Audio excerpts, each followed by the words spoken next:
Às vezes a gente se limita tanto dentro de um pensamento, de uma cultura que não se abre pro resto e não acaba não entendendo, né, cara? Não entendendo.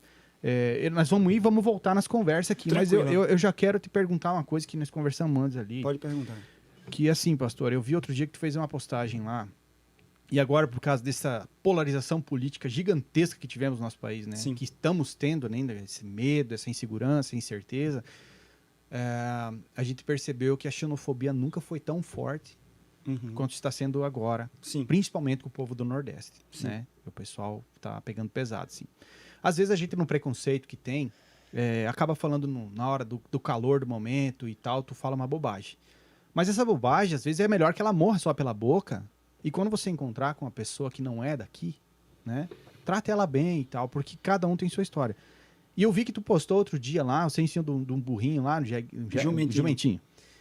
E colocou sobre isso, cara. Tu se sentiu pressionado aqui também ou não? Olha, para você ter uma ideia, por exemplo, para minha cultura, eu sou considerado não negro. Ah, é sou mesmo? chamado moreno. Para vocês, eu sou negro. Então, até isso é uma questão que a gente foi aprendendo com o tempo, né? Por exemplo, você, para nós, não seria loiro. Para minha cultura, você seria galego. Galego? A gente chamaria de galego, né? Então, assim, ao vir para cá, eu tive que apresentar a minha história para a igreja que estava nos recebendo. Porque era um cara que não era da região, nordestino, preto. Então, a gente entendia que essa cultura tinha essa condição. Então, na aula de missiologia, que é sobre missões, ensina-se que você tem que conhecer a cultura e se adaptar a ela. Para nós foi algo tão abençoado da parte de Deus que quando a gente chegou aqui, foi uma mistura. Para você ter uma ideia, as pessoas começaram a conhecer o cuscuz, muitos que não conheciam. Por exemplo, no nosso sotaque, puxando o X.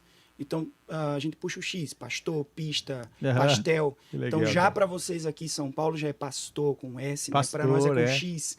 Então, enfim, quando nós chegamos aqui, a igreja nos abraçou e eu não posso dizer o contrário disso. Que legal. A igreja foi assim, a gente considera uma família que está aqui presente. Meus pais, os pais da minha esposa, estão lá em Alagoas. Certo. Sou natural de Alagoas, minha esposa também. Sim. Meu filho mais novo nasceu na Bahia. Então, a igreja nos acolheu e foi uma mistura. Por exemplo, como eu falei aqui, a questão do cuscuz e do chimarrão. Uma troca, não é, de questões culturais. Isso, hein? Aí tá. Então, quando você chegava no comércio... graças a Deus também que na época já tinha os haitianos.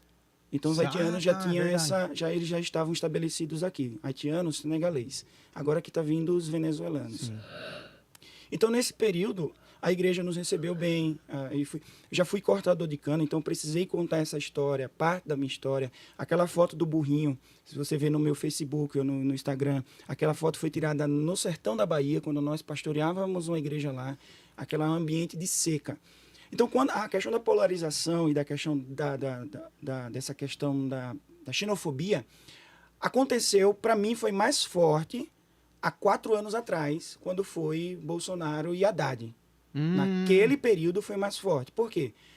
Eu lembro que no primeiro turno, quando finalizou o primeiro turno, aí o Bolsonaro perdeu no Nordeste em questões de voto.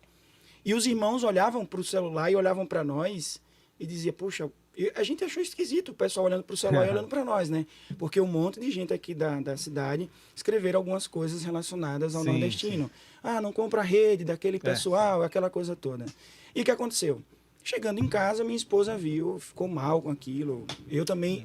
mulher se sente mais péssima com essas situações, né? Sim. E eu tentei. E a minha preocupação não era comigo, Colin, não era com minha esposa, era com meus filhos que estavam na escola. Então, meus filhos estavam lá. O sotaque deles, para você ter uma ideia, eles inconscientemente, eles já começaram a mudar o sotaque. Meus filhos falam pastel, entendeu? Pastel, chimarrão. Então eles já começam, eles querendo ou não, de uma forma... Tu ouve todo dia, né, Exato. Cara? Você pega ali, o meu filho falando, mais novo, falando, ele fala até normal, mas se ele for ler, ele fala igual o pessoal daqui, igual vocês. Porque ele associa, né? Claro. Então, há 4 anos atrás, a gente sentiu mais isso.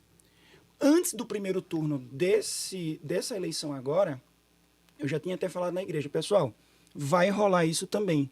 E eu até preguei um dia sobre direita e esquerda na igreja, não diretamente sobre isso, mas eu falei, se fosse o contrário, o pessoal do Nordeste também estaria xingando o pessoal do Sul.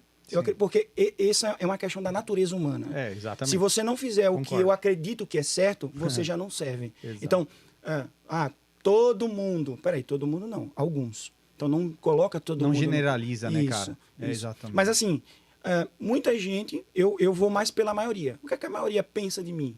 A maioria gosta de mim, independente dessa questão? Sim, então eu estou mais tranquilo.